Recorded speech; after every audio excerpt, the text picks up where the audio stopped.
Today, we're talking about one of the strangest transformations in modern pop culture. How did Ariana Grande, once the symbol of bold femininity and glossy pop perfection, turn into someone who feels almost unrecognizable? Why did fans and media suddenly start sounding the alarm? Is her personal life being quietly controlled through contracts, money, and PR decisions? And most importantly, did we ever really know the real Ariana at all? In 2019, Ariana released Thank You Next, an album that felt like a cultural reset. It was raw, confessional, and painfully honest. A breakup album, a grief album, a survival album, all at once. At the time, she was going through what many people describe as the darkest period of her life. Loss, trauma, public heartbreak, all processed through music. Thank You Next didn't just succeed commercially. It felt like a moment of healing. Like Ariana finally telling the world who she really was. I made it with my best friends over the course of a really small period of time, and it kind of saved my life, kind of. It was just kind of like this super challenging chapter that, sucked, and then my friends made it amazing and special. And it worked.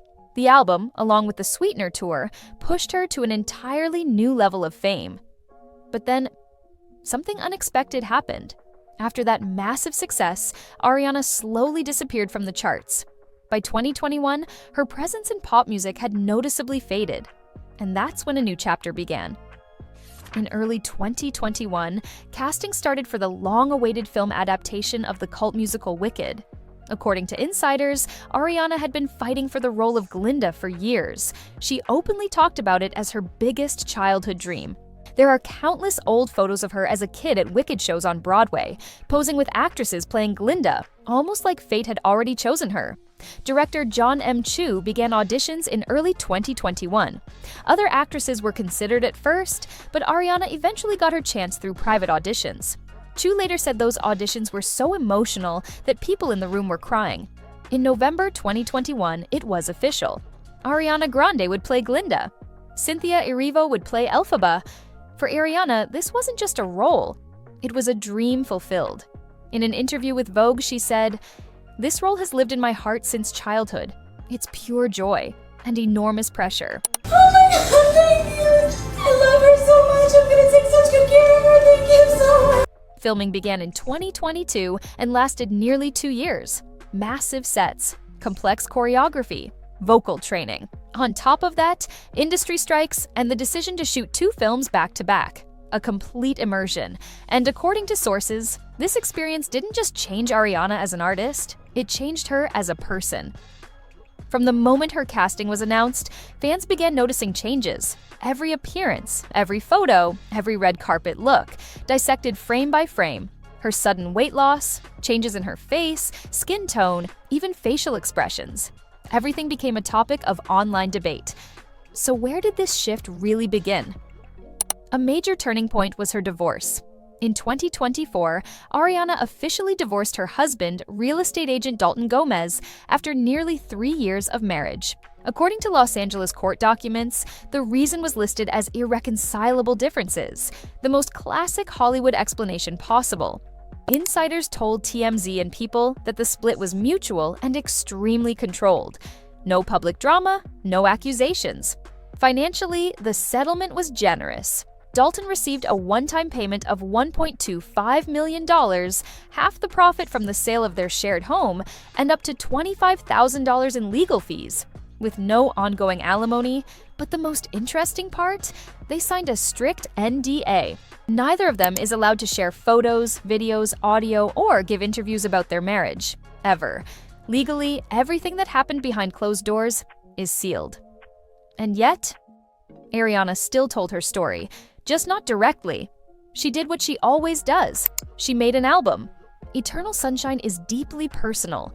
You can feel that she wrote it herself.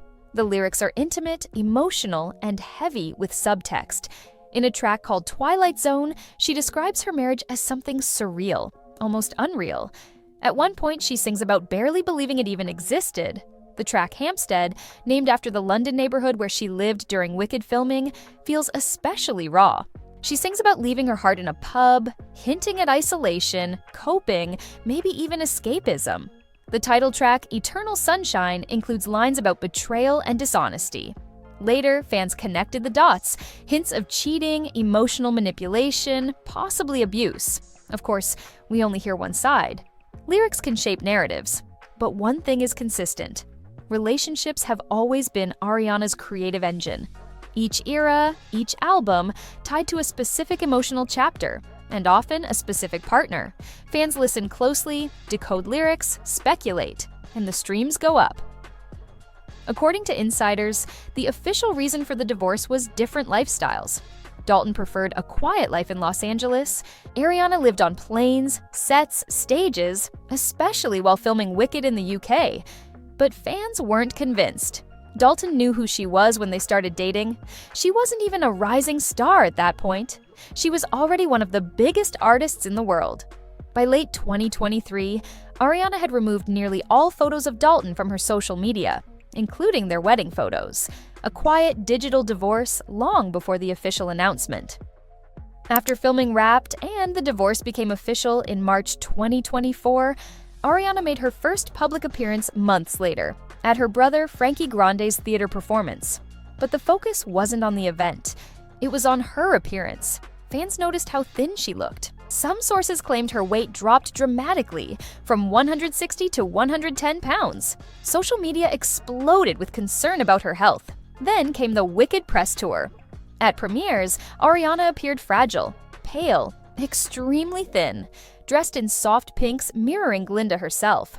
In interviews, she addressed the comments, saying she had stopped using fillers and Botox years ago and wanted to embrace natural beauty, a statement many found questionable given her long history of visible cosmetic changes. People kept saying the same thing. It looks like this movie drained the life out of her. Her eyes just seem empty, like she's staring into the void. And it wasn't just her body. Her style changed completely. She left behind the mini dresses, high heels, and oversized hoodies that once defined the dangerous woman era.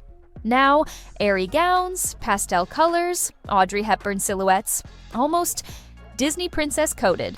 That was the moment when a lot of people realized the Black Ariana from the dangerous woman era, she's gone, and she's not coming back. A lot of fans believe Ariana desperately wants to distance herself from that period, because that era reminds her of some of the most painful moments of her life, her relationship with Mac Miller and the Manchester attack at her concert. So, the question kind of lingers in the air. Is this truly her personal choice? Or is it just an extension of a massive project called Wicked, where her entire life became part of the marketing campaign? And there's another thing that's hard to ignore. Her voice changed too. In recent appearances, it sounds lighter, higher, almost childlike, like she's permanently performing a role. When you put it all together, the hair, the styling, the voice, that almost empty, distant gaze, one big question starts to emerge. Is this personal evolution? Or is this a full-scale branding project called Wicked? Because Ariana has always shapeshifted, from the sweet Nickelodeon girl during Victorious, with the huge red hair, bows, that bubbly teenage energy, transitioning from teen TV into her first album, Yours Truly. Then came the shift into a more adult image. And during the Dangerous Woman era, she basically became what the internet called Black Ariana, probably her most iconic era. Super dark tan, heavy aesthetic shift, even though she's a white girl with Italian roots. And a completely different way of speaking, a kind of rapper-inspired tone and attitude in interviews. Kill me, get your ass in here. Come on, girl. Somebody order a package, because I'm here to deliver, y'all. And that image really stuck to her. It worked. It looked convincing. Then Thank You Next happened. She was still speaking in that lower, softer tone in interviews. I think probably Thank You Next being my first #1 on the Hot 100. I wrote it with my friends while we were just tipsy in the studio. Right before Wicked, she shifted again. Very pale skin, extremely delicate styling, almost K-pop idol-inspired visuals, more Asian-coded features that sparked backlash online. Very tight eye makeup, ultra-light skin tone, and she got heavily criticized for that too. On one hand, maybe that's normal. Maybe that's just someone trying to find themselves. On the other hand, it almost feels like she can't fully accept herself as she is. Yes, it keeps audiences entertained. People don't get bored because she's constantly evolving. But at the same time, it raises another issue. What's underneath all of that? Is there a stable core identity there? Do we even know who Ariana actually is? What does her real voice even sound like? Recently, a TikTok clip went viral from a podcast appearance where her voice noticeably shifts mid-sentence. I mean, that's the only thing I thought. That's how I felt. I was like, what has happened? Yeah, I don't know. But yeah, I've been writing a lot, and maybe there's some more, but I would like to do a deluxe at some point. We've seen this before with Paris Hilton, but with Paris, we later learned the baby voice was part of maintaining her glamorous blonde persona for branding and TV. With Ariana, it's less clear what the purpose is, and from a studio perspective, it's actually very convenient. Ariana knows how to fully embody a role. She can transform, which honestly makes me think, without Ariana, would Wicked have generated the same level of hype? The same box office numbers? Because whether intentional or not, Ariana herself became the marketing campaign. And now I want to talk about something really important that we kind of naturally transitioned into. Is Ariana actually a victim of the situation, or is she part of a massive PR strategy? After her divorce from Dalton and stepping onto the set of Wicked, Ariana suddenly started a new romance with her co-star Ethan Slater. At first glance, it doesn't seem like a huge deal. They're young, they're filming together. There are tons of stories about celebs falling in love on set. That's nothing new. But there's one big, obvious issue that nobody could ignore. Ethan had a wife at the time, so suddenly Ariana isn't exactly giving girls girl. Not much female solidarity there.